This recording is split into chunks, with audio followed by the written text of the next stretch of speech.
श्री शिव महापुराण द्वितीय अध्याय।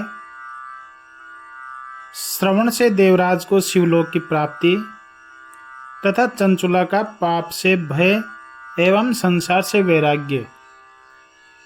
श्री शौनक जी ने कहा, महाभाग सूत जी, आप धन्य हैं, परमार्थ के तत्व के ज्ञाता हैं। आपने कृपा करके हम लोगों को यह बड़ी अद्भुत एवं दिव्य कथा सुनाई है।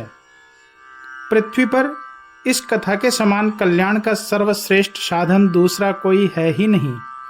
यह बात हमने आज आपकी कृपा से निश्चय पूर्वक समझ ली। कलयुग में इस कथा के द्वारा कौन कौन से पापी शुद्ध होते हैं, कृपा करके हमें बताइए।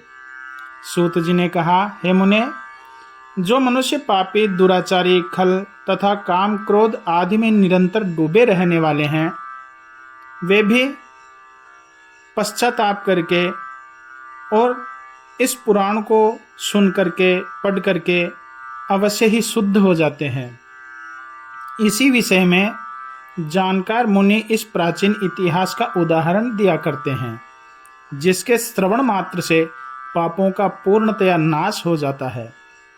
पहले की एक बात है, कहीं किरातों के नगर में एक ब्राह्मण रहता था, जो ज्ञान में अत्यंत दुर्बल, दरिद्र, रस बेचने वाला तथा वैदिक धर्म से विमुख था। वह स्नान, संध्या आदि कर्मों से भ्रष्ट हो गया था और वेश्यावृत्ति में तत्पर रहता था। उसका नाम देवराज था। वह अपने ऊपर विश्वास करने वाले लोगों को ठगा करता था। उसने ब्राह्मणों, क्षत्रियों, वैश्यों, शूद्रों तथा दूसरों को भी अनेक बहानों से मारकर उनका धन हड़प लिया था, परंतु उस पापी का थोड़ा सा भी धन कभी धर्म के काम में नहीं लगा था। वह अनेक प्रकार से आचार भ्रष्ट था।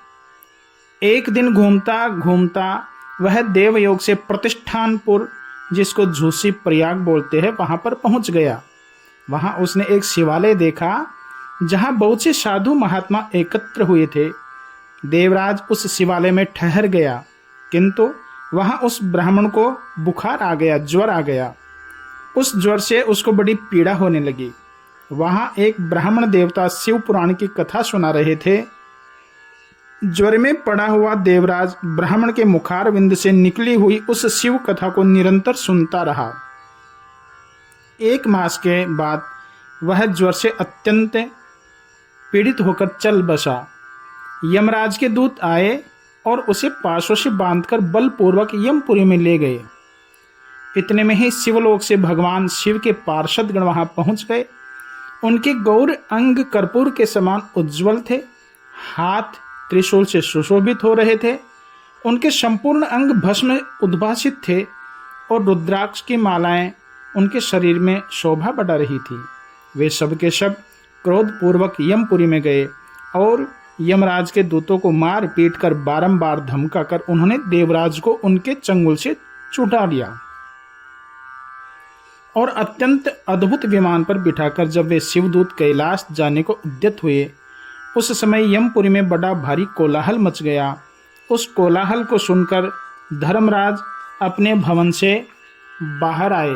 साक्षात दूसरे रुद्रों के समान प्रतीत होने वाले उन चारों दूतों को देखकर धर्मज्ञ धर्मराज ने उनका विधि पूर्वक पूजन किया और ज्ञान दृष्टि से देखकर सारा वृत्तांत जान लिया। उन्होंने भय के कारण भगवान शिव के उन महात्मा दूतों से कोई बात नहीं पूछी, उल्टे उन सब की पूजा एवं प्रार्थना की। तत्पश्चात वे शिवदूत कैलाश को चले गए और वहां पहुंचकर उन्होंने उस ब्राह्मण को दयासागर शांब शिव के हाथों में दे दिया। शौनक जी ने कहा, महाभाग, आप सर्वज्ञ हैं, महामते, आपकी कृपा प्रसाद से मैं बारंबार कृतार्थ हुआ हूं। इस इतिहास को सुनकर मेरा मन अत्यंत आनंद में निमग्न हो रहा है। अतः अब भगवान शिव में प्रेम बढ़ाने वाली शिव संबंधिनी दूसरी कथा को भी आप कहिए। सूत जी ने कहा, शौनक सुनो, मैं तुम्हारे सामने गोपनीय कथा वस्तु का भी वर्णन करूंगा, क्योंकि तुम शिव भक्तों में अग्रगण्य तथा वेद वेदताओं में श्रेष्ठ हो। समुद्र के निकटवर्ती प्रदेश में एक वास्कल नामक ग्राम है, जहां वैदिक धर्म से विमुख महापापी द्विज निवास करते हैं। वे सब के सब बड़े दुष्ट हैं। उनका मन दूषित विषय भोगों में ही लगा रहता है। वे न देवताओं पर विश्वास करते हैं न भाग्य पर। वे सभी कुटिल वृत्ति वाले हैं और खेत का कार्य करते हैं। भांति भांति के घातक अस्त्र शस्त्र रखते हैं। वे व्यभिचारी और खल हैं। ज्ञान, वैराग्य तथा सद्धर्म का सेवन ही मनुष्य के लिए परम पुरुषार्थ है। इस बात को वो बिल्कुल नहीं जानते हैं। वे सभी पशु बुद्धि वाले हैं। अन्य वर्णों के लोग भी उन्हीं की भांति कुत्सित विचार रखने वाले स्वधर्म विमुख एवं खल हैं। वे सदा कुकर्म में लगे रहते हैं और नित्य विषय भोगों में ही डूबे रहते हैं। वे सद्व्यवहार तथा सदाचार से सर्वथा शून्य हैं। इस प्रकार वहां चाहे स्त्री हो चाहे पुरुष हो, दुष्ट वृत्ति वालों का ही निवास है। उस वास्कल नामक ग्राम में किसी समय एक बिंदुक नामधारी ब्राह्मण रहता था। वह बड़ा अधम था, दुरात्मा और महापापी था। यद्यपि उसकी स्त्री बड़ी सुंदर थी, तो भी वह कुमार्ग पर ही चलता था। उसकी पत्नी का नाम चंचुला था।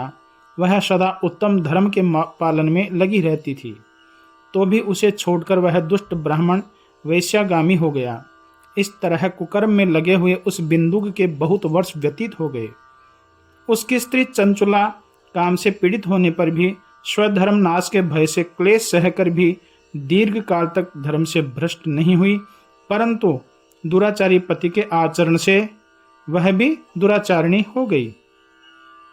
इस तरह दुराचार में डूबे हुए उन मूढ़ चित्त वाले पति पत्नी का बहुत सा समय व्यर्थ बीत गया। तदंतर शूद्र जातीय वेश्या का पति बना हुआ वह दूषित बुद्धि वाला दुष्ट ब्राह्मण बिंदुक समय के अनुसार मृत्यु को प्राप्त हो नरक में जा पड़ा। बहुत दिनों तक नरक के दुख भोग कर वह मूढ़ बुद्धि पापी विंध्य पर्वत पर भयंकर पिशाच हुआ। इधर उस दुराचारी पति बिंदुक के मर जाने पर वह मूढ़ हृदया चंचुला बहुत समय तक पुत्रों के साथ अपने घर में रही। एक दिन देवयोग से किसी पुण्य पर्व के आने पर वह स्त्री भाई बंधुओं के साथ गोकर्ण क्षेत्र में चली गई। तीर्थ यात्रियों के संग से उसने भी उस समय जाकर किसी तीर्थ के जल में स्नान किया। फिर वह साधारणतया मेला देखने की इच्छा से बंधुजनों के साथ यत्र तत्र घूमने लगी। घूमती घामती किसी देव मंदिर में गई और वहां उसने एक देवज्ञ ब्राह्मण के मुख से भगवान शिव की परम पवित्र एवं मंगलकारिणी उत्तम पौराणिक कथा सुनी। कथावाचक बोल रहे थे कि जो स्त्रियां पर पुरुषों के साथ व्यभिचार करती हैं, वे मरने के बाद जब यमलोक में जाती हैं तो यमराज उनको लोहे के द्वारा शारीरिक कष्ट देते हैं। पौराणिक ब्राह्मण के मुख से यह वैराग्य बढ़ाने वाली बात सुनकर चंचुला भय से व्याकुल हो गई, कांपने लगी।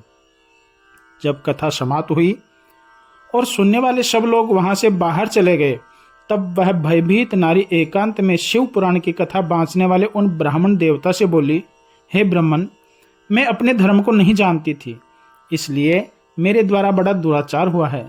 मेरे ऊपर अनुपम कृपा करके आप मेरा उद्धार कीजिए। आज आपके वैराग्य रस से ओत प्रोत इस प्रवचन को सुनकर मुझे बड़ा भय लग रहा था। मैं कांप उठी हूँ और मुझे इस संसार में वैराग्य हो गया है। मुझ मूढ़ चित्त वाली पापिनी को धिक्कार है।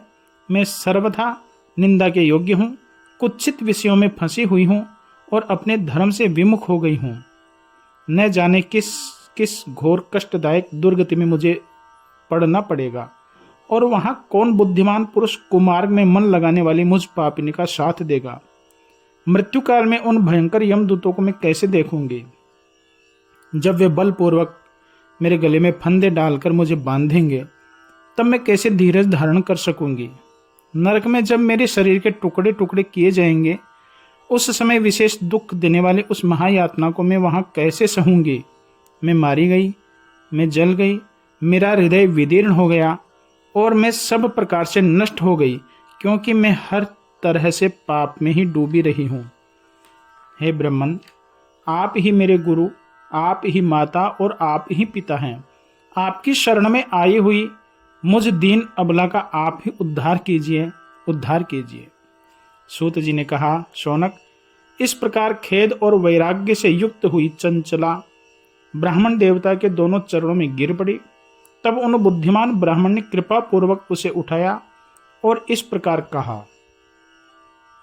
द्वितीय अध्याय समापन हुआ। ओम नमः शिवाय। बोलिए भवानी शंकर भगवान की जय।